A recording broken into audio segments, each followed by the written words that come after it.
wabarakatuh. Di presentasi hari ini kami akan menjelaskan tentang hasil perancangan produk yang kami kembangkan beserta inovasi produk yang kami kembangkan sebagai salah satu tugas dari mata kuliah perencanaan dan pengembangan produk. Kami dari kelompok 4 yang beranggotakan 3 orang dengan saya sendiri, Cindy Amalia Amir, dan saya Yuliana. Saya Yunita. Pada presentasi hari ini, kami akan menjelaskan tentang produk yang kami kembangkan, yaitu box troli lipat. Di mana pada zaman sekarang ini manusia itu dituntut untuk bergerak lebih cepat dan tak jarang pekerjaan membuat kita berpindah tempat untuk satu jangka tertentu. Pada penelitian ini dilakukan dalam beberapa tahapan. Tahapan-tahapan tersebut dapat dilihat di samping ini. Ada flowchart, di mana studi literaturnya yaitu ada troli belanja, roda 3 katrol, bahan PVC, plastik polipropilen, quality function development atau QFD, dan antropometri. Lalu ada studi lapangannya, itu observasi langsung. Lalu sesudah itu kami melakukan penyebaran kuesioner, lalu merekap hasil kuesioner, lalu merancang box troli lipat dengan konsep antropometri tubuh, membuat QFD dan HOQ, lalu safety product, lalu analisa dan interpretasi hasil. Pada tahap identifikasi awal, di sini dijelaskan bagaimana masalah apa saja yang sering dirasakan oleh pengguna ketika menggunakan troli dan karakteristik seperti apa yang diinginkan pelanggan untuk penggunaan box troli lipat, dan juga untuk faktor keamanan pengguna yang perlu diperhatikan ketika sedang berbelanja di pasar tradisional maupun di pasar modern. Di mana untuk mengatasi permasalahan di atas maka dilakukan studi literatur dan studi lapangan. Tahap selanjutnya yaitu tahap pengumpulan dan pengolahan data, di mana tahap pengumpulan data itu dilakukan dengan cara menyebarkan kuesioner kepada responden, di mana responden yang dimaksud adalah orang-orang yang pernah menggunakan troli dan pernah berbelanja di pasar tradisional dan di pasar modern. Di sini kami mengambil sampel yang digunakan untuk penelitian yaitu 55 orang, di mana penyebaran kuesioner dilakukan pada mahasiswa kampus UMI, Universitas Muslim Indonesia, jurusan Teknik Industri angkatan 2020. Selanjutnya yaitu tahap analisa dan penarikan kesimpulan, di mana pada tahap ini terdapat beberapa langkah dalam pengolahan datanya, yaitu langkah pertama adalah mengidentifikasi profil responden, di mana dapat dikategorikan menjadi 2 bagian, yaitu jenis kelamin dan rentang usia. Lalu langkah kedua yaitu mengidentifikasi produk troli yang telah ada di pasaran. Dan langkah ketiganya yaitu mengidentifikasi customer need berdasarkan jawaban yang diberikan oleh responden. Selanjutnya langkah keempat yaitu menentukan prioritas aspek mana saja yang akan digunakan dalam rekomendasi box troli lipat dengan metode host of quality. Dan langkah kelimanya yaitu membuat produk dari konsep terpilih berdasarkan antropometri penggunaan produk troli. Adapun profil responden, di mana pada penelitian kami ini bisa terlihat di samping yaitu jenis kelamin, di mana masing-masing yaitu 60% dan 40%, sehingga bisa disimpulkan bahwa dari jenis kelamin ini responden yang berjenis kelamin wanita itu lebih banyak dibandingkan jenis kelamin laki-laki. Nah, pada penelitian box troli lipat ini dapat dikategorikan menjadi 3, di mana rentang usia dari 18 tahun sampai 19 tahun itu dengan persentase sebesar 16%. Kemudian umur 20 tahun sampai 21 tahun dengan persentase sebesar 51%, dan umur 22 tahun sampai 23 tahun itu dengan persentase sebesar 33%. Dan di sini dapat disimpulkan bahwa responden berada pada rentang usia yang terbanyak yaitu 20 sampai 21 tahun. Adapun customer need responden. Customer need ini diperlukan untuk mengetahui seperti apa keinginan konsumen terhadap suatu produk berdasarkan hasil dari metode etnografi, yaitu dalam perancangan box troli lipat ini diharapkan berdasarkan keinginan respondennya. Nah, berdasarkan keinginan dari responden, customer menyarankan untuk menambahkan banyak variasi warna pada box troli lipat. Selanjutnya, bill of material. Nah, di tahap bill of material ini dilakukan sebelum menyusun HOQ adalah membuat bill of material dalam pembuatan box troli lipat. Bill of material ini berisi bahan-bahan atau komponen apa saja yang dibutuhkan dalam membuat box troli lipat. Nah, bisa dilihat di samping box troli lipat, dari bahan dalam dan bahan luarnya itu sama. Terdapat roda 360 derajat, roda 3 katrol, plastik polipropylene dan bahan PVC.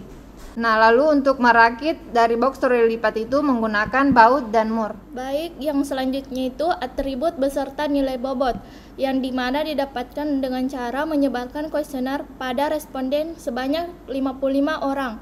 Nah, setelah atribut ditentukan, maka dilakukan pembobotan pada masing-masing atribut tersebut. Terus, pembobotan dilakukan sesuai dengan derajat kepentingan dari masing-masing atribut yang dinilai secara subjektif oleh peneliti yang didasarkan pada keinginan konsumen.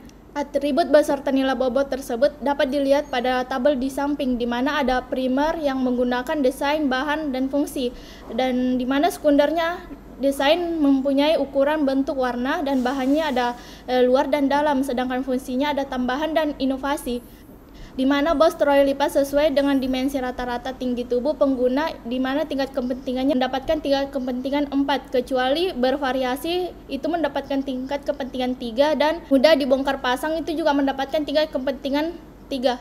Selanjutnya yaitu customer evaluation. Nah, di mana langkah selanjutnya menentukan customer evaluation dengan membandingkan beberapa kompetitor yang telah dipilih, yang di mana ada troli belanja swalayan, yang ada juga troli dorong roda Alfamidi.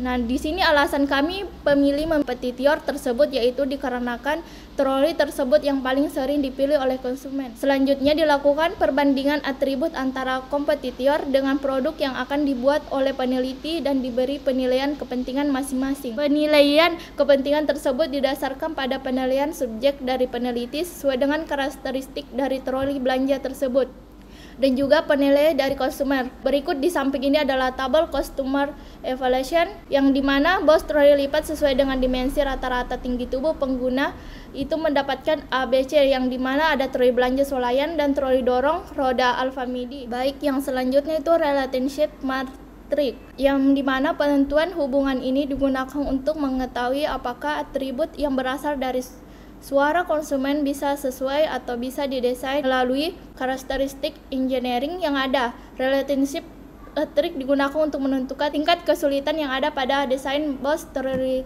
lipat. Nah, di mana dilihat pada tabel ini ada desain, bahan, dan fungsi, ukuran, bentuk, warna luar, dan tambahan inovasi. Yang dimana tersier itu ada box troli lipat sesuai dengan dimensi rata-rata tinggi tubuh pengguna, yang dimana komposisinya itu ada F besar yang itu melambangkan kuat, sedangkan kekuatan bahan itu X yang dimana tidak berhubungan secara kuat, dan kualitas produk itu kuat, dan kenyamanan produk itu kuat, berat produk itu kuat, lama perakitan itu tidak berhubungan secara kuat, dan usia pakai itu tidak berhubungan secara lemah, dan seterusnya. Adapun konsep produk dari perencanaan dan pengembangan produk dari box troli lipat, yaitu yang pertama untuk roda depannya itu memakai roda 360 derajat, di mana roda ini dapat berputar hingga 360 derajat sehingga dapat berjalan ke arah mana saja. Yang kedua itu untuk roda belakangnya itu memakai roda 3 katrol. Dengan roda 3 katrol ini dapat memudahkan box troli lipat berjalan, menaiki dan menuruni tangga dengan mudah. Lalu yang ketiga itu ada bahan troli. Di sini kami memakai dua alternatif, yaitu yang pertama plastik polipropilen, dan yang kedua itu dengan memakai besi. Lalu yang keempat itu untuk bahan gagangnya itu kami memakai juga dua alternatif, yaitu yang pertama memakai bahan PVC atau polyvinyl chloride dengan bahan yang ringan dan tidak berkarat. Lalu yang alternatif kedua yaitu baja ringan dengan bahan yang dapat penyok jika terbentur keras dan berkarat jika terkena air. Lalu yang kelima baut dan mur, di mana baut dan mur ini sebagai komponen untuk menyambung bagian rakitan.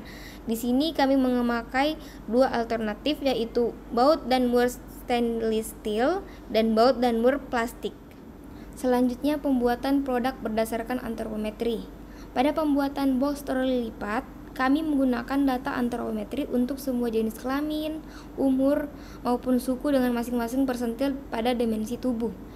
Dan yang pada bagian pertama itu kami menggunakan lebar alas troli dengan dimensi lebar bahu yaitu 51,16 cm dengan persentilnya 95%. Yang kedua, tinggi dan panjang wadah troli dengan dimensinya tinggi siku berdiri yaitu 80,5 cm dengan persentil 50%.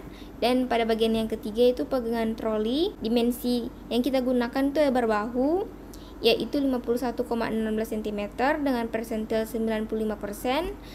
Ada jangkauan tangan ke depan dengan ukuran 65 cm dengan persentil 95%. Lalu di siku berdiri 80,5 cm dengan persentil 50%. Dan yang terakhir panjang rentangan siku ke samping yaitu 152,7 cm dengan persentil 50%. Berikut adalah gambar 3 dimensi dari produk eksternal yaitu box troli lipat, bisa dilihat di bawah ini.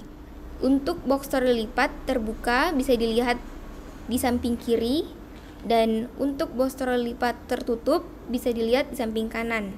Dimana untuk box troli tertutup ini sangat mudah dibawa kemana-mana dan dimasukkan ke dalam transportasi maupun ke dalam rumah. Dan pada samping kiri yaitu box troli lipat dalam keadaan terbuka, sangat mudah untuk memakainya. Sekian, itulah tadi hasil presentasi produk kami. Lebih dan kurangnya mohon dimaafkan. Wabillahi taufiq wal hidayah. Wassalamualaikum warahmatullahi wabarakatuh.